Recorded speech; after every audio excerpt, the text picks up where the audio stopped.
If I drive for you, you give me a time and a place. I give you a 5-minute window. Anything happens in that 5 minutes, and I'm yours, no matter what. I don't sit in while you're running it down. I don't carry a gun. I drive. The story of Drive has an almost biblical simplicity to it. You have a getaway driver with a code. That getaway driver with a code meets a girl, and he breaks the code in order to save her. Everything goes wrong, and he kills everybody. In a lot of ways, it's the oldest story in the book. A man falls in love, and then the trouble starts. You tell me where we start, where we're going afterwards. I give you 5 minutes when we get there. You look like you're hard to work with. Not if we understand each other. What's to understand? Sir, before I put you on camera, you should just sign this contract. It just basically releases liability to the company in case you die, get maimed, or seriously injured. He's a stunt driver, so he's skilled at driving, perhaps uniquely skilled. He also applies those skills to a getaway driver for petty crimes. He has very strict rules about what he will and won't do. He says very little. You all right? And yet there's always something going on inside that you're always interested as to what that might be. You got something fucking belongs to me? Seems that way. You expect me to buy my own shit back from you? He's got this mystery to him. He doesn't give himself away very often or very willingly. It makes him amazingly interesting to watch. I'm gonna give you a time and a place, and you're gonna come and get it. Do you understand?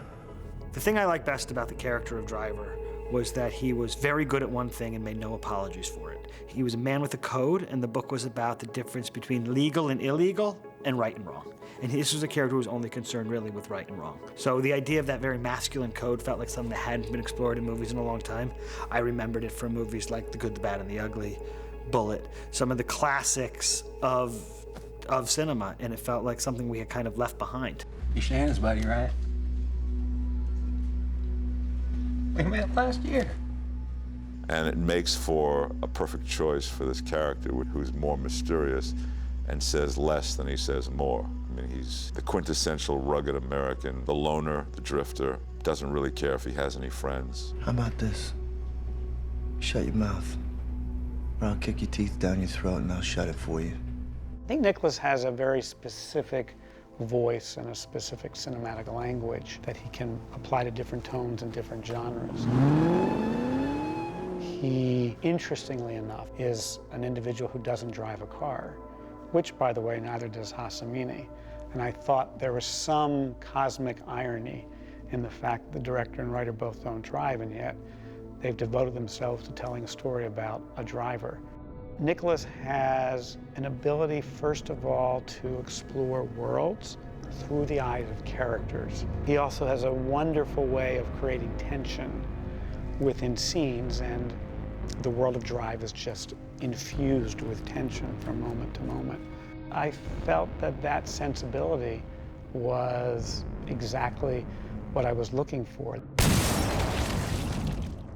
Nicholas Winding Refn wasn't just a good choice for this movie, he was the only choice. Nicholas has a visceral, muscular quality to his filmmaking, an understanding of myth that really lent itself perfectly to this.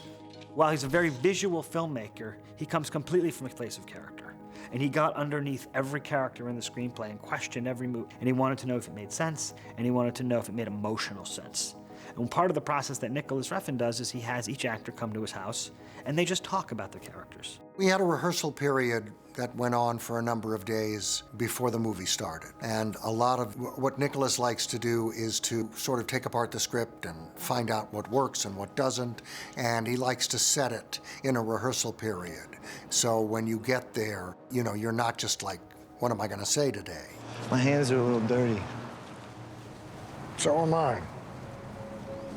It's pretty amazing. It's completely unique. I've never had an experience like this. You know, for instance, so the night before, I'll say, oh, I'm not sure about this scene. And so he's like, well, figure it out, change it, you know, come in with some ideas. So I come in with some ideas, and it's like, great, let's shoot it.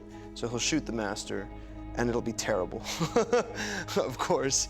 And then he'll say to the crew, all right, take 5, guys. And he'll literally sit there for an hour with whoever's in the scene. And we'll talk for literally an hour to 2 hours while the crew takes 5. Toast to the future.